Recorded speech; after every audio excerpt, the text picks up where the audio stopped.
প্রেমিকে সত্যি জড়িয়েছেন আরাত্রিকা। বিস্তারিত জানতে ভিডিওটি দেখুন। সুমন দেব প্রসঙ্গে খোলাখুলি বললেন অভিনেত্রী। মিঠিজোড়া ধারাবাহিকের পরই বড় পর্দায় সুযোগ পান আরাত্রিকা মাইতি। লহ গৌরাঙ্গের নাম রে ছবিতে দিব্যজ্যোতি দত্তের বিপরীতে অভিনয় করে নতুন স্বপ্নের পথে পা রাখলেন তিনি। ডাবিং সেরে সোশ্যাল মিডিয়ায় লিখেছেন, প্রথম সিনেমার আবেগ তিনি চোখের জলে আটকাতে পারেননি। তবে অভিনয় ছাড়াও এখন তার ব্যক্তিগত জীবন নিয়ে কৌতূহল তুঙ্গে। গুঞ্জন চলছে সুমনদের সঙ্গে নাকি প্রেমে জড়িয়েছেন আরাত্রিকা।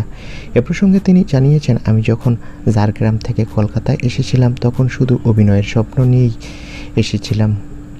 প্রেম নিয়ে আলোচনার বিষয় নেই আমার, আমি এসবে থাকতে চাই না। সুমনের সঙ্গে আমার ভালো বন্ধুত্ব আছে, এর বেশি কিছু নয়। অভিনেত্রীর এই বক্তব্যে একদিকে যেমন গুঞ্জনের ইতি টানা গেল, অন্যদিকে স্পষ্ট হলো আরাত্রিকার এখন একমাত্র লক্ষ্য বড় পর্দায় নিজের জায়গা শক্ত করা।